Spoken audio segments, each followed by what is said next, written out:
Hello, everyone, and welcome to this month's Northwest ATTC webinar. I'm Jennifer Verbeck, and I'm your host for today. We're excited to have Dr. Melissa Dittberner, also known as Dr. Mo, presenting for us today on empowering connections, unveiling the transformative role of peer support. Next slide, please. Couple of quick housekeeping things. First, if you have any questions for our presenter, please type them into the chat box at any time, and we'll try to answer as many as we can throughout the presentation. And whatever ones we don't get to, we'll save for the end. Next slide. You'll also be getting an email at the end of today's webinar that has a link to a survey in it. Please take that survey, as it helps us make sure we're bringing you the content you're interested in, and it also helps us continue offering free or low-cost events such as this one. That email will also have a link to download the slides from today and a link to our website where you'll be able to find a recording of the webinar, and that should be available later this afternoon. Next slide. We'll be sending everyone who attends this live webinar a certificate of attendance, and it takes us about a week to get those out. You don't need to do anything to get that certificate unless you're watching this in a group. If that's the case, please have someone in the group email us within a business day with the names and email addresses for everyone who wants a certificate. And you'll see our email address up there on the slide. It's northwest@attcnetwork.org. Next slide. Oh, and this one, I will leave that one for you. Dr. Mo, if you could go one more. There we go. I'm pleased to introduce our speaker today. We have Dr. Mo, who is an award-winning lecturer in the Addiction Counseling and Prevention Department at the University of South Dakota. She has a PhD in Counseling and Psychology and Education, a Master's in Addiction Studies, and a Bachelor's in Health Sciences. Dr. Mo is a TEDx speaker, prevention specialist, and peer specialist. She is the CEO of Straight Up Care, which is a telehealth platform for peer specialists. And with that, Dr. Mo, I'll just turn it over to you and let you expand on that introduction. Thank you so much for taking the time to be with us today. Yeah, absolutely. Thank you. So I am going to start with my land acknowledgement. My university is on the Santee Dakota, Yankton, Dakota, Nakota, Teton Lakota people, and I want to pay my respects to the elders, both past and present. May we offer our gratitude to Indigenous peoples for their care and teachings of our Mother Earth and our relations. May we honor these teachings and be good relatives. So I'm going to leave the slide up here with the learning objectives and we'll get into it, but I am going to start a little bit with my story. I made myself a note today, start with your story. And first, I just listened to an interview with an individual who found themselves really getting into and understanding recovery and what it looked like right before I jumped on this. And it was really eye-opening for me to remember the power that peers have. And so I'm so grateful today to talk about peer recovery, what it looks like, how peer specialists, peer supports, peer navigators, whatever you'd like to call them, can help people really navigate that path. So I'm going to talk about some of the intricacies of what it looks like. But again, I wanted to start with my story. So I won't start from the beginning because that'll take too long. But I am a person in long-term recovery from methamphetamine and alcohol use, and maybe a couple other things in there too. But I definitely got into a path where I decided that I wanted to help, as many people do in this profession. You might already be finding rapport in my story. And so I navigated many different ways. I started on my educational path at the university, understanding what addiction studies looked like, wanted to become a counselor, but it didn't quite fit for me. And then I kept going to school, thinking I'd get my master's degree, I'd get into admin, and it didn't quite fit for me. And then I became a professor because I realized I love being able to teach. My mission is to help people learn to help themselves. And so that really fit my mission. Let's slingshot after my PhD a couple of years. And I wanted to start getting into research, and I really wanted to look at why traditional treatment approaches were not as successful as they could be. And I looked specifically here in South Dakota, and I really wanted to understand what's going on, where are the gaps? Why are people falling through these, and how can I fill them? I'm always here to take on a gigantic challenge, right? I feel like some of my recovery story, or maybe even my addiction story, or the way my brain works now, is my superpower. And that I think I can do all the things because to this point, I've stayed in recovery, and I feel like that's a huge accomplishment. So why couldn't I do other great things? And so I have a little grandiose thinking in those ways, but I wanted to be able to give back and help. So I wanted to look at what it looked like. What I found in my research that was people were falling through the gaps, and some of the things that we weren't utilizing specifically here in South Dakota were peer supports, or peer support, I should say, people who have been there and done that, being able to support others. I realized what a peer specialist was. I got trained, and because I'm in recovery, I really kind of dove in, and I wanted to understand why we weren't utilizing peer support in all avenues. In the 90s, we utilized peer navigators for cancer, some of the intricacies of cancer and being able to help navigate it. And we've seen an increase steadily in implementing people who have been there and done that in other places, but really weren't finding that as much in recovery. And so I decided I had an idea, and I proposed that to the National Institutes of Health, and I won a challenge grant that really slingshot me to better understand peers on a deeper level. I practice peer support every week. I go out and work with the unhoused population, and I see the differences in when I can communicate with them about things that I understand and when I communicate with them on things I don't understand. So we are going to talk a little bit about rapport today and what rapport building looks like, and what if we could match? What if it was like a dating app that we had where we could say, we connect on ABC. Our percentage of matching is 95%. We might have good rapport right out the gate. And what does that look like? And how can peers be able to just like rise to the top when it comes to navigating these things? So we're going to look at a comprehensive understanding. We really want to take a deep dive into what peers do. How do they help in all these communities? And how do they rise to the challenge? The human connection, like I was talking about, using that matching, or at least just the recovery piece to be the tipping point of rapport.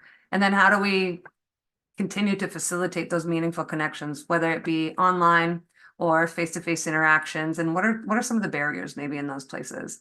And then where are all the places that peers can fit, right? I started out right away with cancer navigators, and you probably remember hearing these things in the past, but what does it look like for moving forward in the world of addiction? All right, so in case you're like, well, I didn't quite catch what peer support even was, I put a few different types of definitions on the screen. So I always put a lot of words on the screen, but I'm not always going to read them. So that's totally up to you. And then potentially, I hope that you could go back and utilize these slides for something else, right? If we put effort into it, then you can use it too. So a peer support really has this unique way to assist people, right? They have this lived experience, and then they also have some sort of training that helps them better understand, what does it look like to be a mentor? How can I help people in a crisis situation? What does that look like? How do I navigate helping them find resources? If they're working with other professionals, what does it look like to continue that care along the spectrum, right? So let's just say it's outpatient treatment. What does it look like in the interim of that? Or maybe it's addiction therapy, and they're only going once every 2 weeks. So what happens in those 2 weeks, or what happens in the other 23 hours of the day, right? How do we help people navigate?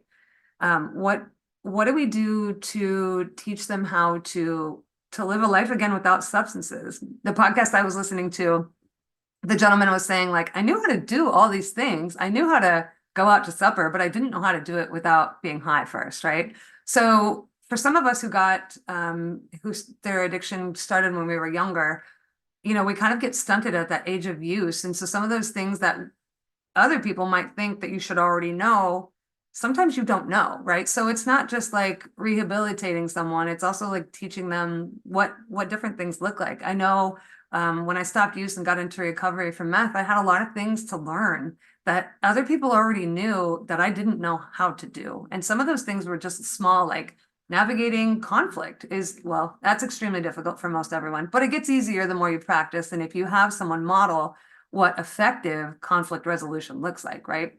And so being able to be there with them for all those different supports is extremely important. So you can see on the screen that there's, different names for peer specialists or peer supports or recovery coaches or specialists, whatever they might be called, right? But they're all kind of offering that same thing. It's that support and what that support looks like for people as they navigate their recovery path.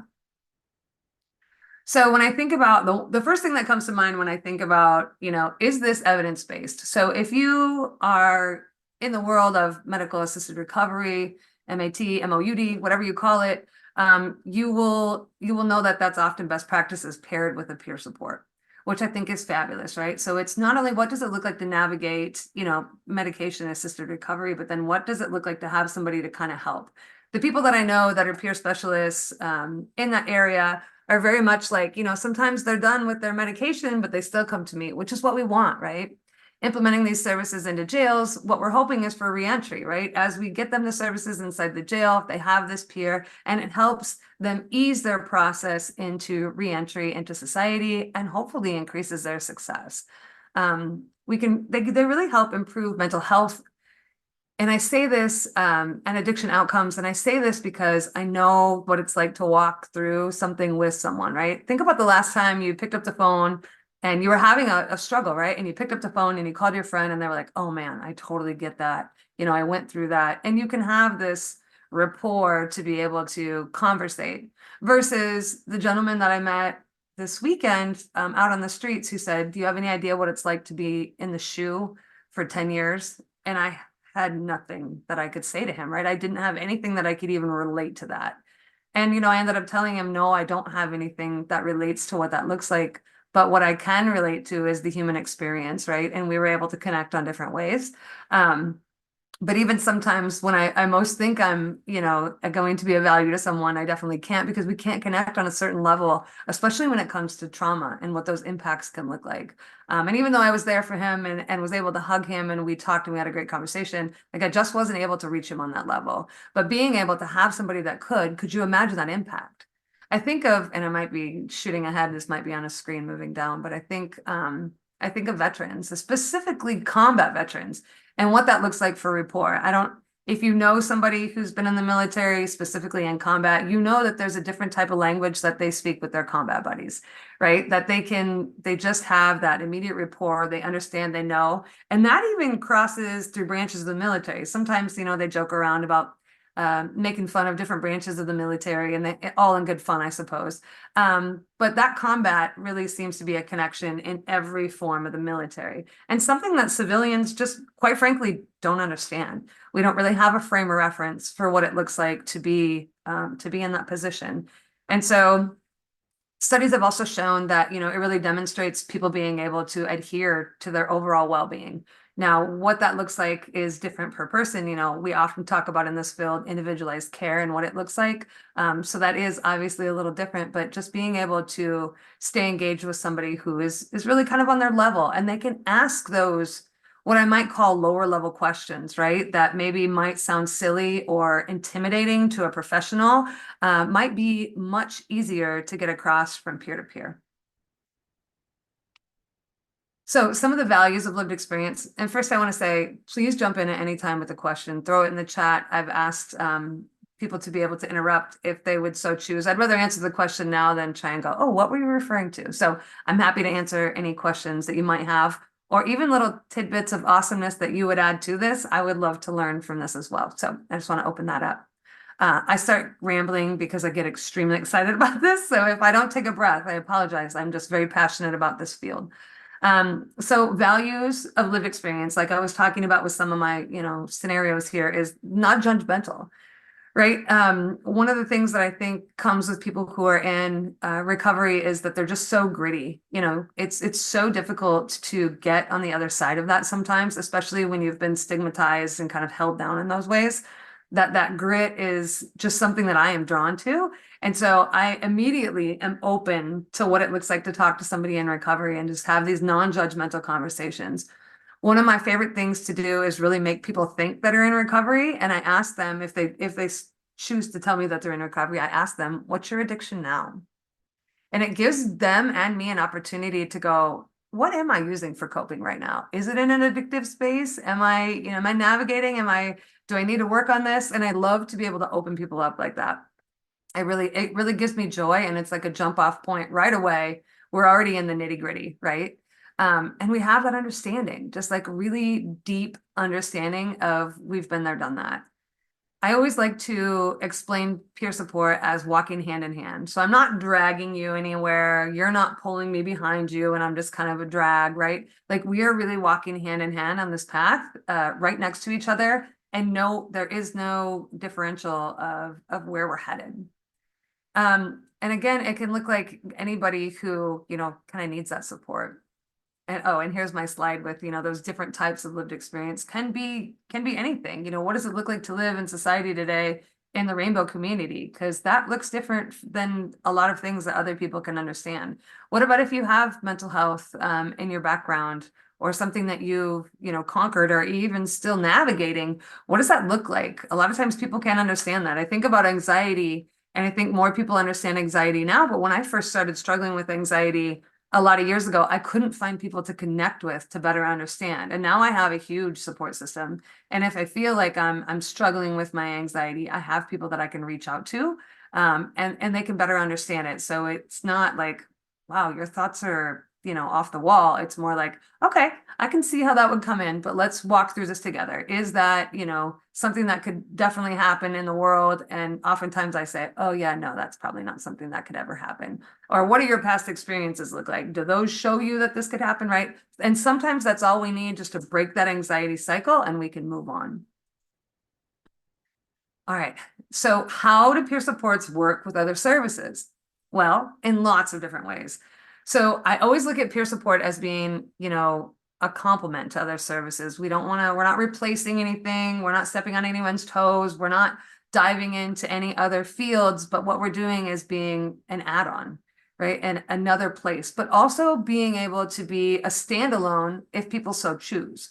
So I think about peer supports coming in at like that right place and time of whether you just decided that you want or need help. You're not sure what it looks like, but you're just like, I need something.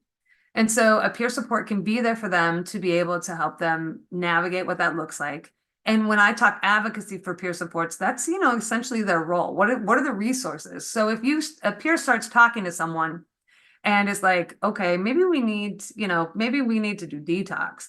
Like that's when we can intervene and send them to the next position or send them to the next space, or even say like, I think this might be a good idea for you. You can explore this more, but this is not my scope. And so if you are thinking about detoxing, based on what you've told me that you're using or doing, I think we should move in this path. And so a really low barrier resource. When we think about peers online, peers can have that anonymity that they need, and we'll talk more about what that looks like. But just being there to help them get to the services they need. I work a lot with treatment courts, and so being able to navigate the load that treatment court puts on people, I think is extremely important. I've been working really hard in South Dakota here to get peer supports to be partnered with people who just get into treatment courts so they can navigate the process so there is no absconding, right? We want to be able to say, yes, we know it's hard. Yes, it's difficult at the beginning, but here's what you can do to be more successful. Here's what I did in the past, and here's what helped me, and here's what could help you too. Follow the judge. The judge is not here to hurt you. And that may be what you've seen with past experiences being justice impacted, but the judge is actually here to help you along the way and to make sure that you are safe and that you can be successful in this way. And I think hearing that from somebody who's been there and done that is much, much more impactful than hearing that from the judge, right? Because the judge could say that all day. But, if you don't have a little bit of rapport to say, hey, I'm going to make this through, I'm going to make it through this because somebody else did it too, then you may not be able to believe that it's something that you could do. Also being able to put them back into day-to-day social things. As I talked about, and as we well know, isolation can become a component of what it looks like to be in active addiction. And so what does it look like when we're ready to kind of start navigating our surroundings again? It can be extremely difficult to figure out, how do we get back into society? And all it takes sometimes is, again, that hand holding, like, hey man, I'll go with you. I'll go with you to the gym. I'll go with you to church again. I'll do this with you. And and I'll also show you 100 other people that you've never met before. And that could be walking into your first support group meeting. Maybe you've never been to AA or NA, but you've always wanted to, but you just didn't feel like you could go alone, right? So really being able to be that additional support to what those formal services look like. So who benefits from peer support? Well, I mean, everyone beyond the person, right? Person who is struggling with maybe mental health or addiction. And these people really come in these places of, where it's highly prevalent that there is. So maybe this could be our homeless shelters, our recovery centers, jails, PO offices, treatment courts, like I said, anywhere social services are involved, or anybody who needs these supports, right? I'm sure as I've been talking, you're already thinking about someone that that's like, oh, they could absolutely use a peer support. This is the missing link to the things that they've needed. So we all know those people who have went through treatment a ton of times, and rightfully so. That's their right to be able to try and get the care and treatment that they want. But it just isn't maybe for them at the time, or they're looking for something new. And we think about treatment across the board. If we were treating another disease, sometimes it takes different things to pull in, and maybe a peer support could help them, get secure in what it looks like to maybe try treatment again, or try something else, or medical assisted recovery, or whatever it might look like. Whenever people are struggling with difficulties, that they just need someone who can be a support to them, right? Again, when I'm asking you, like, when's the last time you had something that was a struggle that came up and you reached out to a friend? Well, maybe you're not on good speaking grounds with a friend, or maybe you've let yourself get too busy and your friends are kind of scattered and you don't feel like you can call them. Like, this could be a connecting piece for anybody who's walking through something that is difficult, that could use somebody's hand to hold, or just somebody to talk to or vent to, or just somebody that you could trust, right? Somebody who's not going to share your secrets, and being able to just be there for you when you want them there for you. For people, sometimes it's, they hit that rock bottom. I don't know that that's necessarily a term that I love, but whatever rock bottom looks like for people, or they feel like they're spiraling out of control. These are all places where a peer support can be of assistance. So next is this place that I think is so important, that I feel like at least once, if not twice or 5 times or 7 times a week, somebody reaches out to me on social media and says, my loved one is struggling from A, B, and C. What do I do? Well, my current suggestion, there's a few, but my number one is that you have to radically love them. You have to unconditionally love this person, and that can be terribly difficult, right? Of course, you love them, but then there's radical love that looks a little different, right? You have to love them no matter what they're doing, no matter what they want, no matter what path they're on. And if you want the best for your child or your loved one, it's hard to watch them make things that we might call mistakes in life, or hurt themselves, intentionally or unintentionally, and just keep saying, I love you, instead of trying to want to give them advice or push them in the right directions. And so loved one support is extremely important. So a person who has loved someone who's navigated mental health or addiction, who has been impacted by it, right, is a place that I think really needs to be built up. And I feel like this is a wonderful way to do that. And so now when people reach out to me and they ask me, how can I help or support a loved one? Even though I am a loved one who has had someone who struggled, I still have them reach out, to get themselves a peer support. So somebody can be consistent with them. And I think about this for non-judgmental reasons. We know that there's still a gigantic space for stigma surrounding addiction and recovery and mental health, and that we need to be able to break that down in order to get the help and support that we need. And having somebody who can have these kind of interactions on a continual basis when somebody's going through, active addiction and you love them, it's really hard to watch the different phases of what that can look like too. Hey, I've tried everything, or maybe there's some trust that's been broken there. So now we're reestablishing trust. What does it look like to not enable someone who's struggling, and how can we support them in that ways can be extremely difficult to navigate, right? I might think, well, here's $100. You said you needed $100 for rent. Here's $100 in cash.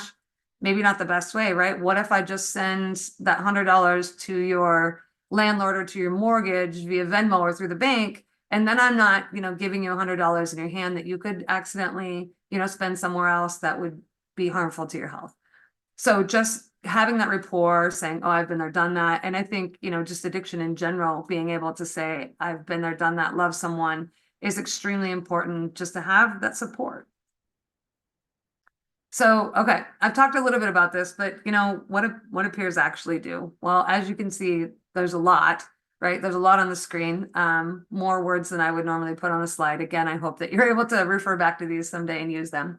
But they can support people in different ways, like we talked about, right? Having that autonomy to be able to kind of navigate things on their own a little more, and being able to have someone that's low barrier to reach out to. They can kind of give them a nudge or kind of move them to the next steps in the most gentle way. Or if there's really good rapport, they can say, hey, what the heck are you doing? This is not what we do now, right? I think sometimes confrontation can come a little easier from somebody who's kind of, close to you as a peer. Think of the last time somebody called you out on something and how you handled it. Now, if it was your boss and they called you out in a, confrontational way, if you will, you might have not taken that very well. There might have been, a lot of feelings that came with that were not positive.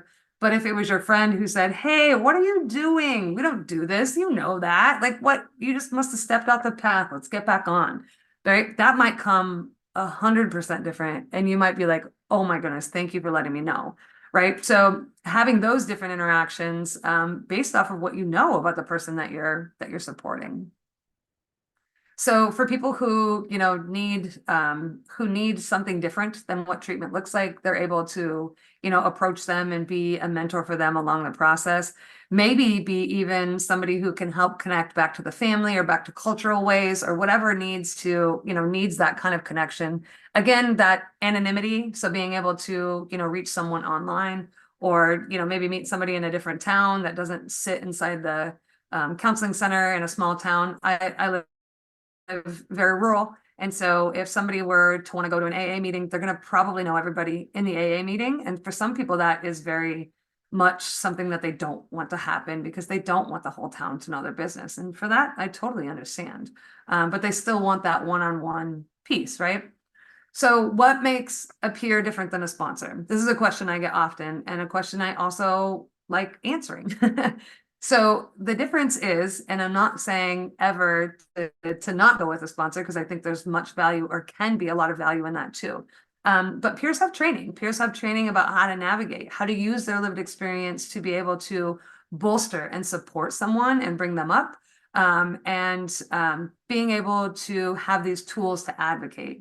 So in the course that I teach about peer supports, it's very much like, what's your crisis plan? How do we create a crisis plan with somebody else? What are your biases? How do they impact people? Where do they come from? How do you do that internal work, that big time internal work before you go and work with someone? Because this field is hard and we all know that, right? We have to be able to have our own stuff in a place where we're good with it before we can move on. I was telling my students on Sunday, if you're not ready to share a part of your story, don't share it. And there's part of my story that I don't want to share, and that's fine. I've worked on it, I've dealt with it, I've understood it, but I don't want to go back there because it doesn't feel authentic for me to go back to that place in order to share. But if we were talking about things that I've already shared with you today, right, I'm happy to dig into what that looks like and find our space with that and share like little nuggets of my lived experience story to be able to impact you to say, I've done it and I know we're not the same, but I promise you that you can get there, right? And that's why I share that I'm a high school dropout, because if I can be a high school dropout and I can make it to get a PhD, I'm telling you that anyone can do it. Was it easy? Absolutely not. Was it expensive? Yeah, it was also expensive. But you can do these things if you try hard, right? And I want to be able to be a model. And that is a lot of what a peer's role is to be a model of what recovery looks like. So they can really fill a lot of those gaps in recovery too. So again, we were talking about, where did my peer support, business and space come from, was figuring out where the gaps were and how peers could truly fill those. Again, talking about rural areas, being able to reach them remotely is extremely important. I mean, it's vital to getting people help. And being able to just be that connecting piece, like we talked about, along the continuum of what recovery looks like. A lot of times we have extremely wonderful resources in our communities, but sometimes they're siloed. And so people don't know exactly where to get them. I think about the unhoused population that I work with. They're often struggling to get their, bottom rung of Maslow's hierarchy of needs met. And so knowing where every resource is for them to reach sometimes isn't front of mind, right? Or the establishment moved and they have to walk to get there. And maybe it's 5 miles, where does the new bus line go? all these different things, what I need diapers for my kid. Is there a space that will give out diapers? Oh my goodness, I got a job interview, but my clothes are tattered because A, B, and C. How do I find these? Like, these are the connecting pieces that a peer support can fill that don't look like other professions. So again, this connection is key, right? At the core of peer support, it's really about sharing those lived experiences, knowing that you're not alone in your struggles and that you can find strength in that community.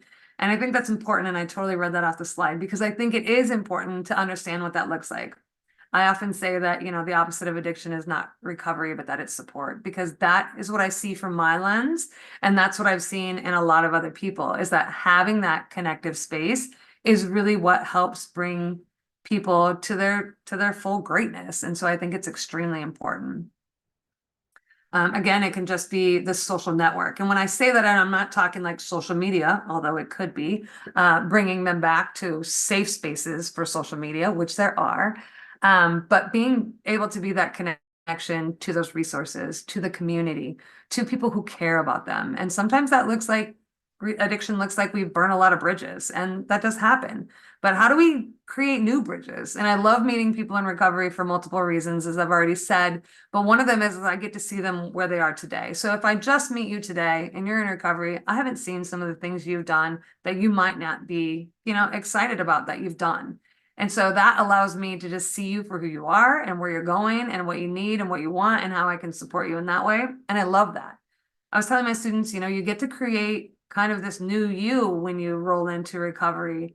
And you can, change your name, get a fun little name like mine, or be able to, put one foot forward to be whoever you want to be day after day after day. So in the treatment court world, they count days in recovery. And so every day that you're in recovery, every day that you get to count is also a day that you get to get a little bit closer to the person that you want to be.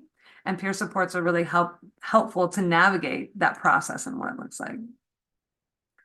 So now what gets in the way of peer support services? Well, reimbursement is one. We all know that navigating the medical system is, well, a nightmare for most people, really. But in a lot of states, there is no reimbursement for Medicaid or Medicare. Not all of them, but a lot of them. So self-pay can be a problem for some people. It also can be a high point to be able to be self-care for some people. So that's great too. And then just like any other field, certification is here, there, and everywhere. So it kind of depends on what state you're in, what that certification looks like, and how many barriers come with that. So it's unbelievable to me that people say, yes, we need peer supports. Yes, we want to be able to support them, but you have to be in recovery for a very long time, or you can't have any past record.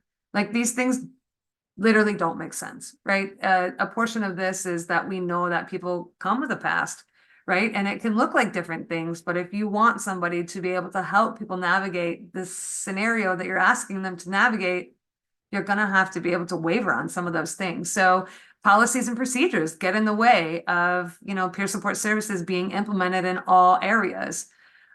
Supervision can be a problem. You can get a training maybe, but then you don't have the supervision you need to really kind of get things meshed out. How do you best help people? What does it look like face to face? What does it look like online? How can we be there for people? And supervisors they're not everywhere. And oftentimes people who become supervisors are people who are supervisors in other areas. So if you are an addiction specialist supervisor, you might not, if you're used to counseling or admin, you might not be the best supervisor for a peer support because those roles look very different. And as we talk about lived experience, I feel like if you're going to supervise something, you probably should have done it because that is what would make you a wonderful supervisor, right?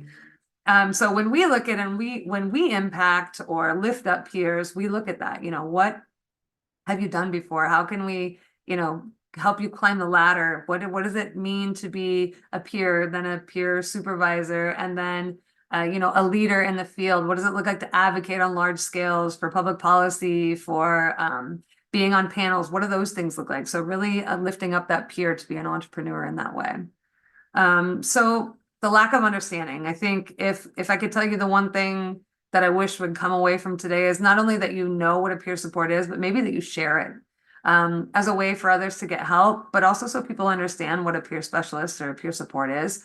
So please, if you will, tell one person or 10 people or 58 people, whatever, about what a peer is and what they can do. So we can spread that word and share it with people so they can get the help that they need. I tell people the next time you see someone struggling, I don't want you to ask them, I don't want you to do things for them. I don't want you to judge them. I want you to ask them, what do you need? What sort of resources could you need? And if people know that this resource is available, it could be a resource that could really help people. Lack of independent work. So a lot of times peers get put into an agency where they don't belong, where they don't have the supervision and where they don't have the support. So we have to remember that people in recovery, can be susceptible to return to use. And if they don't have the support that they need to be able to be healthy in their recovery, this work is extremely difficult, right? And we all know that. Everybody listening, I'm sure, has been impacted by addiction in one way or another, whether it's someone or it's yourself. And it can be a struggle. And if you're in a place where you don't have good self-care habits, or you're not supported and you don't know how to navigate that, right? It can be really detrimental and even honestly deadly. So we have to be careful about having that support and getting them in a supported area. And then research in this field. So if I have any researchers on here besides myself, let's do some more research in this field. Let's get it out there. Let's let academia know so that best practices can really start to roll out about where peers belong and how they can keep helping people moving forward. So let's talk a little bit about the benefits of online peer supports. So I teach my students about counseling services online versus face-to-face and what the differences are. So I won't fully go into a lot of that, but I want you to think about there are lots of ways where we can replicate what working face-to-face and online, the benefits from both, and understanding that there are downsides to not being able to physically be with someone, but there's also bonuses, right? So I say, if you can't be with someone physically, you can still utilize your ability to ask a million questions and talk about emotional intelligence together and ask hard questions when you're not together. So normally, if we were together, I would look to make sure that you don't have any fresh track marks on your arm, but we're not, in that space together. I would like you to show me your arm. Let's take a look, or let's talk about it, in different ways. And that's kind of a horrible example, but you get what I'm saying, right? We can have these conversations. Normally, if I saw someone was shaking their leg while I was talking to them, I might know that they're nervous or disinterested, right? So now I would have to say, oftentimes I could pick up feelings from you that, you were kind of shaking your leg under the table when you got a little nervous about what we were talking about. So today, since we're online, I really want you to be able to let me know if you get nervous. I want you to be able to vocalize that. And that's helpful for a myriad of reasons, right? Again, that emotional intelligence, and also for that mindfulness for that client as well. So we can utilize, some of those things. If you're like, ugh, online is gross, we can really utilize some of those things to be able to reach. I think most of us in the addiction field have realized, mostly because our numbers are down of people helping, that we need to be able to navigate this. And in the wake of COVID, we realized the benefits of remote work, but I just wanted to kind of expound on that just a little in case there were people out there who were still kind of concerned about what that work could look like, or just needed a different look about what that work can look like. So being able to reach those rural areas is one of the benefits for online work. We know that. Here in South Dakota, we have really put a lot of effort into making sure that we have computer bandwidth or internet bandwidth all across the state. And so we don't really struggle as much with what does it look like to be able to have internet connection, but there's ways to get around that too, right? We put tablets up in spaces where people may not have cell phones, being able to reach out at the library, making sure that they have headphones so they can get services in those ways, figuring out what privacy looks like. So obviously we can increase, and there are some ways that we can make sure that privacy is the utmost of importance. As far as, like I've talked about, being able to not see your car in front of the local space that they might not want to be in, and being able to be, have that anonymity in that way.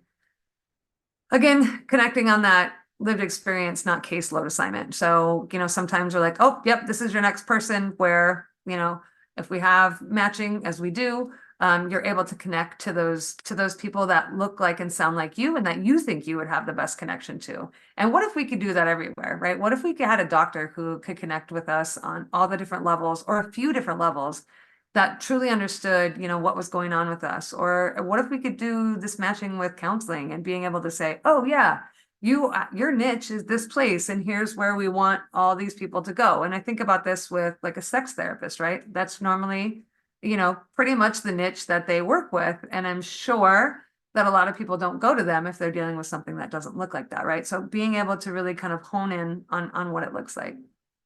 Flexibility. You can work 9 hours, right? We're not driving anywhere. We don't have to go through any of the transportation issues that might come from either side. And then client empowerment, right? We want clients to be able to be empowered by their choices and what they want to do. Okay, so I want to open it up for questions. I think I left more than a little time, but I'm happy to really go off on any question that you have and probably take up more time than you want anyway. So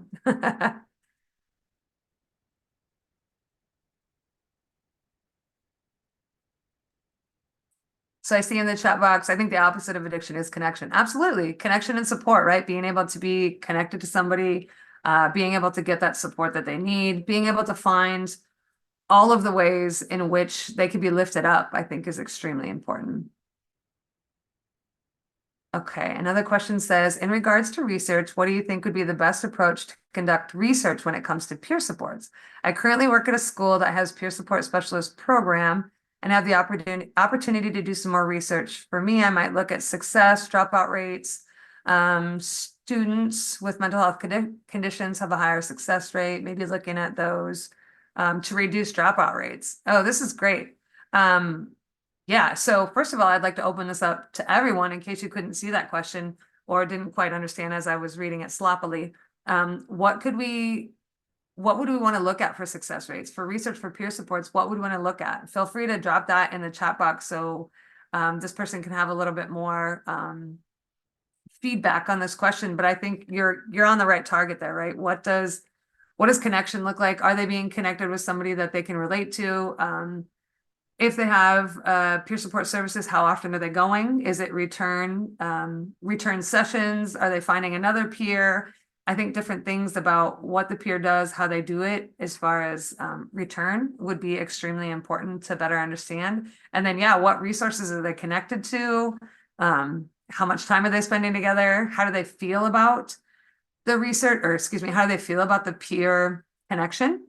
I think would be really awesome to have too. All right, what else? We had a recovery coach position open for quite some time in my agency, and it seems individuals are just not motivated to apply or turn it down when offered, or maybe just don't feel it is best. What do you think would be a good way to encourage them for the interview process? Okay, so I think there might be many reasons, right? So I feel like oftentimes the peer support pay is pretty terrible, if I'm being quite honest. So that might be one reason that people are shied away. I guess, having them understand what the position would look like and very well laid out. I guess I'm not sure why they're not getting to the interview stage or why they would turn things down specifically. But just thinking about reasons that, I might turn down a position as a peer support would be if I was the only peer support who didn't really maybe have a supervisor, if the pay was really low, and like I said, sometimes it is. If the job that you asked me to do doesn't meet what I was trained to do. And so I think that would probably be a huge one and happens often. So the training looks like, how do I be an advocate, a resource, of this, or that? And sometimes people think the peer support is a go-between. And that's not necessarily true either. They can be part of the care team, but they're not the person who's going to tell you like, oh, so-and-so returned to use. Like that's not their job to do that. So I think maybe if those things don't align, that would be another reason that I would turn down a job in that area. And those are all kind of off the cuff. And I would like to think about that question more because that was a really cool question. Could you say a bit more about the different roles between the sponsor and the peer support? You saw my aloha in the back. Awesome. So Yeah, so, or excuse me, between sponsor and a peer support. So I think really the biggest part of the difference in roles is that a sponsor is somebody who has been there, done that, right? So that they have that lived experience. But what they don't have is the training, right? So my understanding that is a sponsor is part of their journey is to become a sponsor and be able to give back and help be a mentor. But a peer support has the training to really do that job at a higher level. And again, I'm not saying one is better than the other, that they should even work independently, because I think in tandem would be the best. But being able to have that training to better understand what it looks like to be a mentor, I think is extremely important. So when I talked a bit about, being able to share your lived experience story and what lived experience looks like, I think that's extremely important, because sometimes when we don't have that type of training or we're not quite ready to support someone, it can really look like sharing war stories versus utilizing our lived experience story to be helpful. And so we have to be careful in those areas. And then just the advocacy, the resources, they're really trained to be able to do that. What does crisis look like? Ethics, informed consent. They have a lot of training about how to make sure things are compliant. And I think that's extremely important too. And I think that makes a difference in the roles between a peer support and a sponsor. And if I'm speaking out of tune or somebody knows a little different, I'm happy to have you jump in and correct me. Again, I'm always willing to learn and want to learn. All right, let me see what else is in here. It says for a recovery coach position, maybe the written job description doesn't match the job description being provided at the interview. Yeah, that is a great thing to share.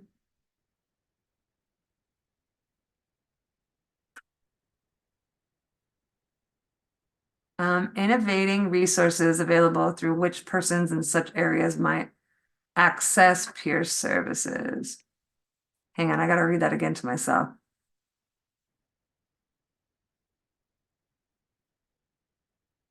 So thinking about like innovative ideas for getting peer support services. So here in South Dakota, I have, well, with my team, I didn't do it alone, with my team have created a voucher program to be able to get free services to people. So being able to utilize our online platform to be able to get people services that they need. Like I said, we're implementing things into jails and hopefully soon prisons to be able to get people the services that they need and set them up for success when they return into society. Being able to have spaces at our public libraries that are just specific to peer support work, being able to, again, be innovative by using the online platform to just kind of have people jump in and be able to get the services that they need. And I think innovation is really the name of the game, being able to figure out what people need. And oftentimes us, the people who need things, figure out exactly what that looks like. So ask, if you have people that are, you're struggling with helping them get the services they need, ask them what would be best for them. What do you think you could use? What do you think you need? Because they've probably already thought about it and what it looks like and can help you expound on what that innovation looks like. Hang on, I'm reading again. So I'm a peer support specialist and I'm also in grad school for addiction studies. I've had trouble relating to other students because none of them have ever heard of a CPPS. And have you ever run into this problem? I feel so disconnected. So I think advocacy and education, right? So anytime that we feel like people don't understand us, we want to advocate for our position, what we know, what we do, and being able to kind of share that with other people. So that way we don't feel that disconnection. And I think if you're somebody who's in recovery, maybe they don't recognize peer support, but maybe they would recognize recovery. And that would be a cool way for you to kind of find that rapport as well. And I know as somebody in long-term recovery, sometimes it really is hard to find those connecting pieces.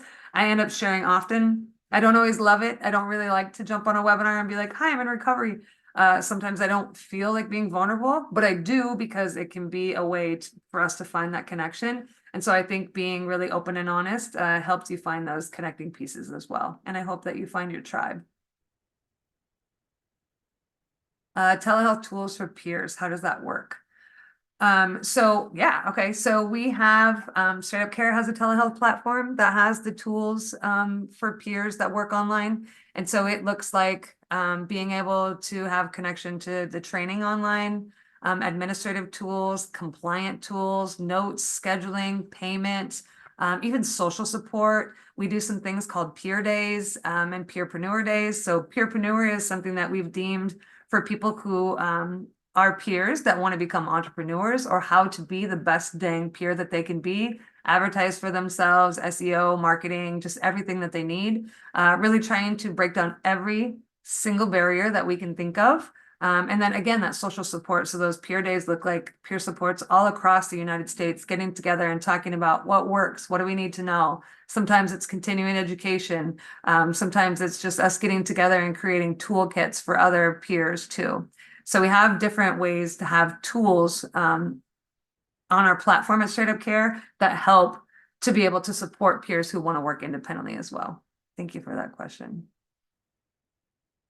How does somebody become a peer support specialist? So if you are in long-term recovery, mental health, or addiction, you got to look up your regulations in your state and get the training that fits for your state. Sometimes there's lots of hoops to jump through. Sometimes there's none. If you're in South Dakota and Hawaii, I know there are 0 hoops at this time. So those are some ways. And then, some of that job experience, and then you can work online as well, being able to meet that criteria. And then, some of the jobs, that you want, the best way to get the job that you want is to go and advocate for it. So I started teaching, in person here in South Dakota, and I was like, okay, you want to work at problem solving courts or treatment courts? Let's go in there and make a job for you. Let's go shoot your case and see what it looks like.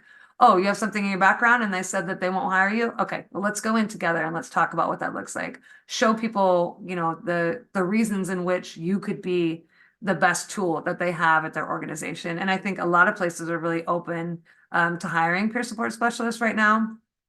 And that, you might see that it's called different things, a navigator or just a peer or different things like that. So kind of keep your eyes open for what that looks like. Currently, I don't think there's any, job board or anything for peers or what that looks like, but we have talked about that. So maybe we could be that soon. So 99% of sponsors directions with the sponsee is to go through the steps and share their experience, strength, and hope in recovery. A peer support is there to build rapport and show them how to live and access resources. Just my point of view. That's beautiful. Thank you. I had to read that out loud. Okay, I'm trying to buzz through these.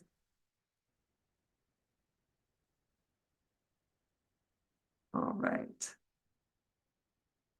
Recommended learning. Sorry, I'm going through. I want to make sure that I snag everyone if I can. I'm a peer support for our court. I have some people kind of not wanting me to open up to me because of the work I do. Yeah, so this can be terribly difficult. So I think about, oftentimes people who are in recovery don't want to open up because they feel like it takes away from maybe the formal job that they have, or they might think people will look at them different or treat them different. And these are all, things that I go through on a daily basis, things I think about when I go to recovery or when I go to research conferences. I still introduce myself the exact same way I did to all of you today. And I do that to break stigma, but not everybody's comfortable with that. And I feel like, being able to find rapport in different ways, if you're not comfortable with that, is okay, right? And if they don't open up to you first, which I think is more of the question, I think it's, finding the ways in which they can. So slowly navigating what that rapport process can look like.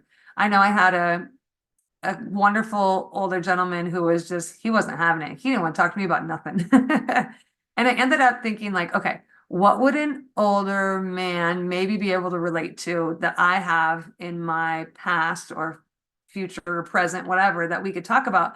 And I'm a welder, or I was in another life. And so I was like, maybe, just maybe we can relate on this. And so I found that to be able to like bring it out. And once we had a little, he was like, she's different. I can talk to her for a little bit. Then I was like, hey, I also am in recovery from alcohol. Is that something you want to talk about too? Because I knew that he was, struggling in that way too. And so kind of finding, where you can kind of open up and gain a little rapport and then kind of move further from there, if I'm answering that question correctly. So I think I might have reached the bottom of the list, and I'm sorry if I skipped anyone, and if there's others, I'm happy to like take them at another time too. I realized I forgot to put my information on the screen, which I wish I would have. But my email address is drmo@straightupcare.com. And I will also, I can put that in the chat here and it can be put to the other chat. That would be fabulous. Wonderful. Thank you so much, Dr. Mo. We really appreciate your time today. Really interesting content. And I just see that you got a lot of compliments in the chat box. So just wanted to pass those along to you as well. Thank you. Thank you everyone for joining us today. We really appreciate your time. Be sure to complete the evaluation survey for today's webinar by clicking on the link we'll be sending out in the email later today. And it's also up there in the chat box. I'll try to post that again because it kind of got buried. And then be sure to join us for our next webinar on May 22nd. It's titled Third Space, Building Space for Telehealth in the Community. And that will be presented by a few of our Northwest ATTC staff, and we'll have a guest speaker. So visit our website to learn a little bit more about that. We'll have a description up in the next few days. And yeah, thank you again. We really appreciate your time, Dr. Mo, and we'll be sure to send out your slides and how people can contact you further. And thank you everyone else for joining us today. Thank you. Thank you. Have a good day.